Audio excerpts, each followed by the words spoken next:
Hello. Going to do some multitasking today because I want to talk about the Shepard King duology, specifically the Two Twisted Crowns, because I want to post my review soon, but I also want to paint my nails. So we're going to paint our nails and talk about books. Let's go. I am using Death Valley nails. I got a few from them recently. I've been loving their stuff and their packaging. So gorgeous. I've just been holding on to it because it's so pretty. Anyways, I'm gonna do this color because I love a nasty green, so I'm going with that. Okay. Shepard King duology. We're gonna start off with like general points of what I like, and then I want to give a spoiler warning, and then I want to talk about like the shit I want to talk about, because it will spoil it. So, but I'll let you know when we cross that threshold. Okay. So, overview, I loved it. It's a really good story. The prose, like the rhyming riddles that the nightmare spoken, I especially loved that. Just so beautiful and unique, and it really has a spooky atmosphere. It's one of those books that is just so well done, like I don't even know what to say. It's just perfect. So good.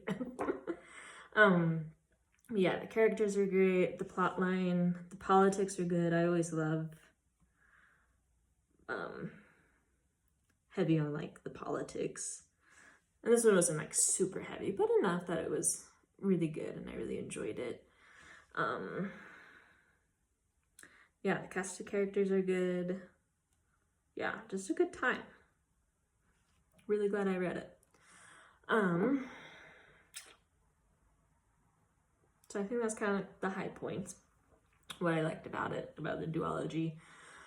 I think, yeah, I do think the duology as a format is really good. It's a good way to have, you know, a lot of story, but not too drawn out, not rushed either. I felt like that was very well done. All right, we got our first coat on.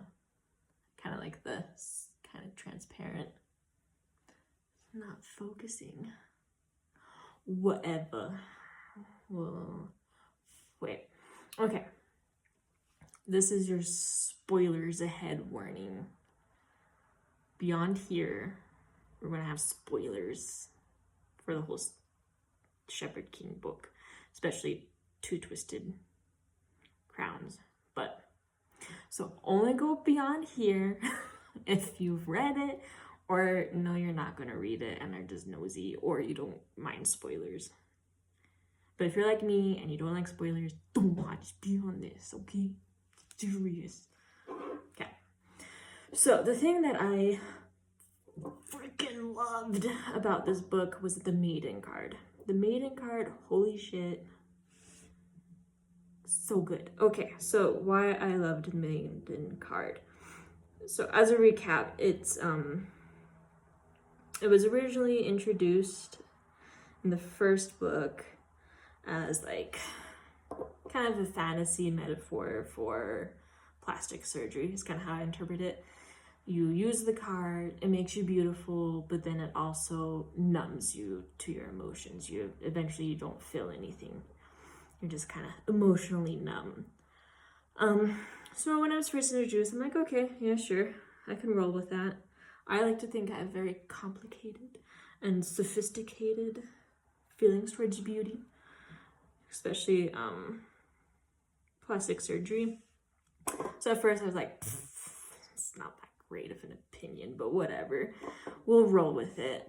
Because I just kind of felt like, I can't remember names, I'm very sorry, but the main character, she kind of was so sad that her cousin got a maiden card and was using it, you know, all these wonderful, unique things are now gone.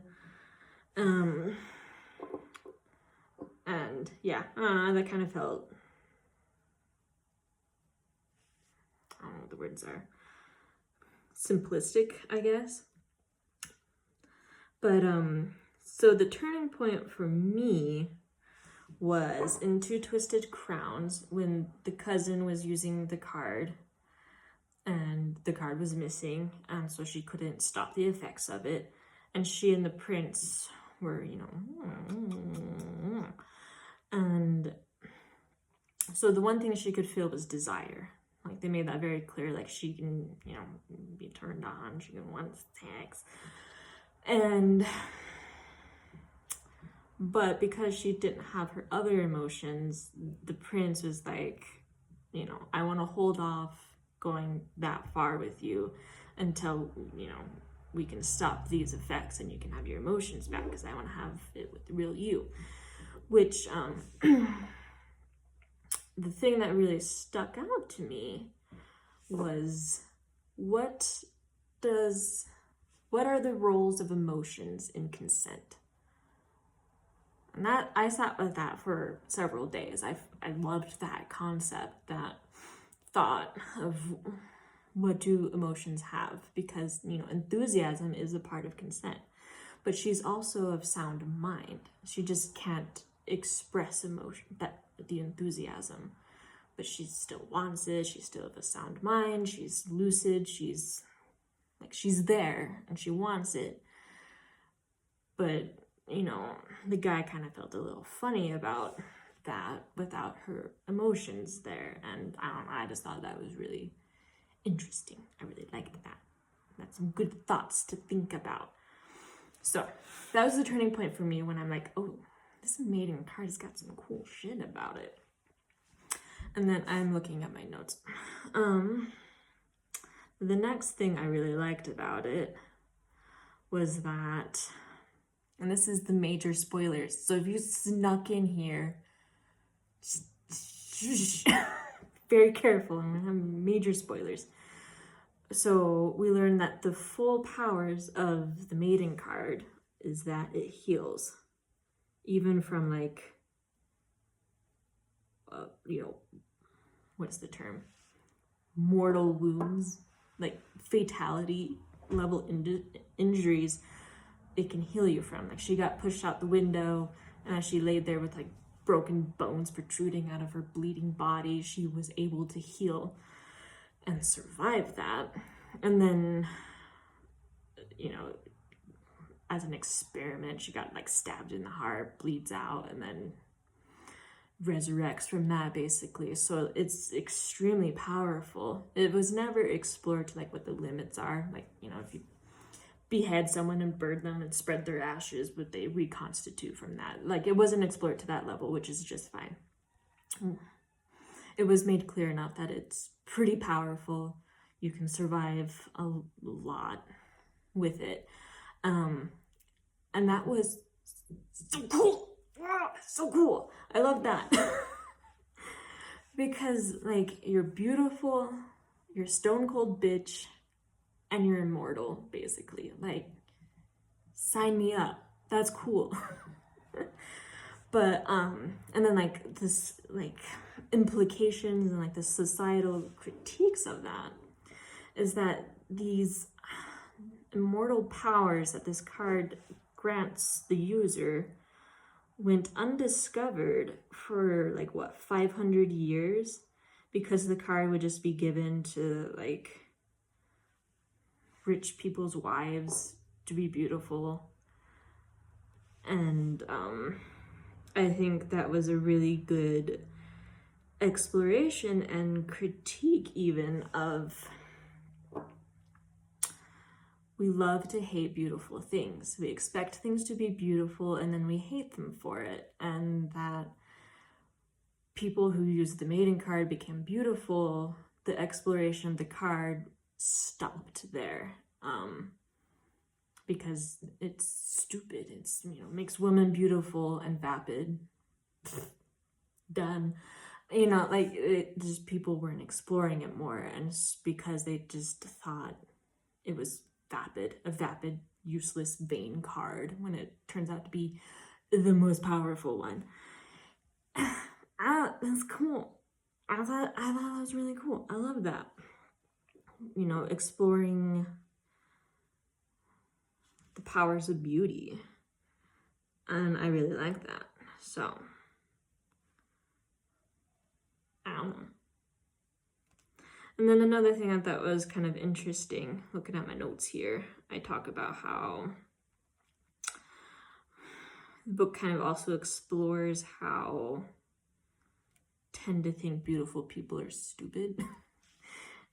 And this is me remembering a book that I read, you know, a month ago, so this might not be completely accurate, but I feel like the main character, Elspeth,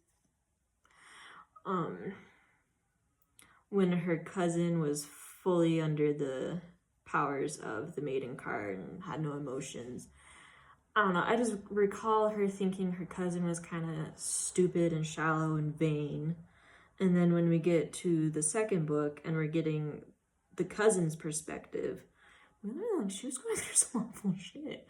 And she was like fighting for her life. She's scheming like no one else was scheming in that book. And like she went completely ignored because she was beautiful and a stone cold bitch. But she's like one of the most observant characters in that book.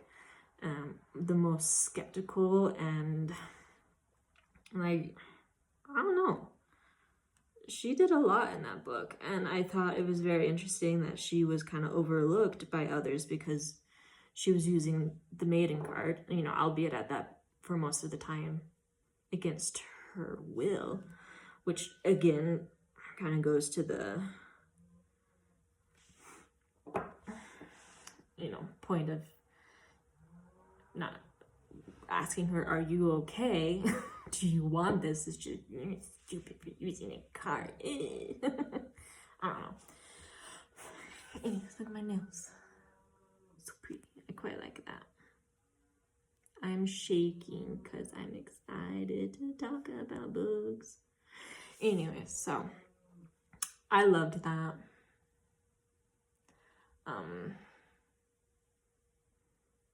Yeah, the maiden card, I have a conspiracy board of like pinning all the implications. This could be like an hour-long video. I'll spare you of that. Goddamn fly. But yeah, I love the maiden card. I think it's great. Yeah, just it was a really good way to kind of challenge that beauty can be powerful and good. Though I don't know if that was quite the conclusion of the book, because they finding her card and like, but like her being in control of her beauty was an important thing too, which I think is a good point, to be in control of your beauty. As I say, as I'm painting my nails. Cool, huh? Anyways, yeah, really like that. So yeah, I like the maiden card a lot. Yeah, I don't know. If you have other books that explore the like power and also like the love to hate relationship we have with beauty, let me know, because like I love that. And I just messed up my nail polish. That's why I can't have nice things. Anyways, thanks for listening to me out while I paint my nails. Anyways.